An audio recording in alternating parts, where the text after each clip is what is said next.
Number 5 डायरमेनिटान।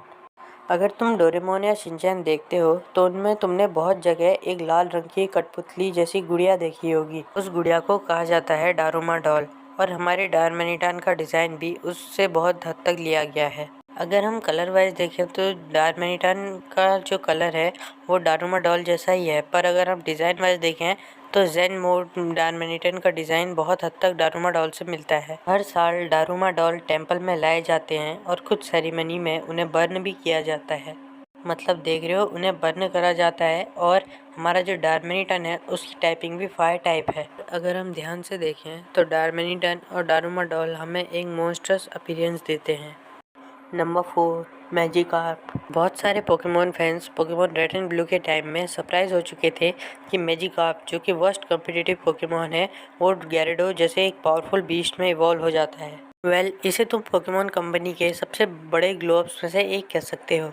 और हमने देखा था कि कैसे किसी पोकेमोन का डिज़ाइन पूरी तरीके से भी बदल सकता है। ये चेंज इतना ज़्यादा हो चुका था कि ये पोकेमोन एक दूसरे से बिल्कुल भी सिमिलरिटी नहीं रखते हैं। और ये एवोल्यूशन रिलेटेड है एक Chinese mythological story dragon gate से, जहाँ पे एक वाटरफॉल के टॉप में एक ड्रैगन गेट होता है और एक मछली होती है कार्प, जो उस वाटरफॉल में चढ़ती है।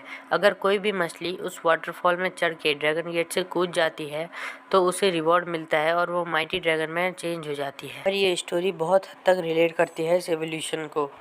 अगर तुमने अच्छे से पुराने एपिसोड देखे होंगे तो ऑरेंज आइलैंड के एक एपिसोड में एक ऐसी चीज़ दिखाई गई थी जहाँ पे मैजिकार्प से एक वाटरफॉल में ऊपर को चढ़ रहे थे। Number 3 drowsy. ड्राउजी बेस्ड करके बनाया गया है एक मिथिकल क्रिएचर बाकू के ऊपर। बाकू के बारे में कहा जाता है कि उसे समन किया जाता है बैड मेमोरीज को खाने के लिए, और हमारे ड्राउजी के पास भी तो ऐसी ही कुछ पावर है। हमने पोकेमोन एनिमे में भी देखा है कि कैसे ड्राउजी ने एक बार हिप्नो के हिप्नोसिस अटैक से कंट्रोल हुए बच्चों को अपना ड्रीम ईटर अटैक यूज़ करके बचाया था। वो episode I think canto reason का ही था।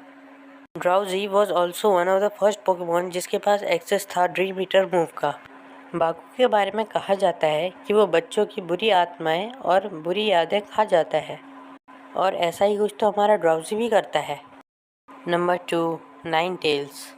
As its name suggest, nine tails एक फॉक्स है जिसके पास पूरी 9 पूंछें हैं। तुम कह सकते हो कि nine tails most epic creature है पोकेमोन और माइथोलॉजी के अंदर। नाइन टेल्स को एक मॉन्स्टर्स फॉक्स माना जाता है जिसके पास 9 फ्लफी टेल्स हैं, और ऐसा कहा जाता है कि उसमें इमेंस मैजिकल पावर भी है। ऐसा कहा जाता है कि जैसे जैसे नाइन टेल्स बड़े होते हैं वैसे ही उनके अंदर पावर भी बढ़ते रहती है और वो आगे चल के अपने full sets of nine tails acquire करते हैं। और इसी तरह का तो कुछ एवोल्यूशन भी है नाइन टेल्स का। हमने देखा है कि वल्पिक्स के पास केवल 6 पूंछ होती है, पर जब वो नाइन टेल्स में इवॉल्व होता है तो उसके पास पूरी 9 टेल्स आ जाती हैं। और हमने देखा भी है कि नाइन टेल्स के पास अच्छी खासी मैजिक है। जोटो रीजन के एपिसोड में हमने देखा था कि कैसे नाइन टेल्स ब्रॉक को इल्यूजन में फंसा लेता है, ब्रॉक को अपना मास्टर समझ के। Number 1 Infernape. ज़्यादातर लोगों ने गैस कर ही लिया होगा कि इस लिस्ट में इन्फरनेप भी होगा ही। तो इन्फरनेप बेस्ड करके बनाया गया है हमारे सन वुकोंग के ऊपर। इंडीड बहुत से फेमस एनिमेज हैं जिनमें सन वुकोंग को रिफ़र किया गया है। एक ऐसे ही फेमस एनिमे के बारे में बताऊं तो ड्रैगन बॉल जी, जो अपना गोकू है वो भी सन वुकोंग पे ही बेस्ड है। पर इन्फरनेप कुछ ज़्यादा ही बेस्ड है सन वुकोंग पे। जैसा कि तुम्हें पता होगा कि सन वुकोंग को मंकी किंग भी कहा जाता है, और हमारा इन्फरनेप भी तो एक मंकी ही है। तो जो हमारे सन वुकोंग हैं वो मेन कैरेक्टर हैं एक स्टोरी के जिसका नाम है जर्नी टू द वेस्ट। ये स्टोरी बहुत फेमस और अच्छी स्टोरी है। मैं आपको रिकमेंड करूँगा कि आप इसे पढ़ें। जो हमारे सन वुकोंग है वो एक ह्यूमनॉइड मंकी टाइप में है, और हमारा इन्फरनेप भी कुछ ऐसे ही है। और अगर आप इन्फरनेप के विजुअल देखो तो वो भी सन वुकोंग को बहुत ज़्यादा रिसेंबल करते हैं। And same like Sun Wukong, अपना इन्फरनेप भी फाइटिंग स्टाइल में बहुत ज़्यादा अच्छा है। और तो और सन वुकोंग और इन्फरनेप दोनों को ही मार्शल आर्ट में एक्सपर्ट भी माना जाता है। That's it for today guys. Hope you enjoyed the video. अगर आप चाहें तो आप मुझे इंस्टाग्राम में भी फॉलो कर सकते हैं, लिंक आपको डिस्क्रिप्शन में मिल जाएगी। तब तक के लिए गुड बाय।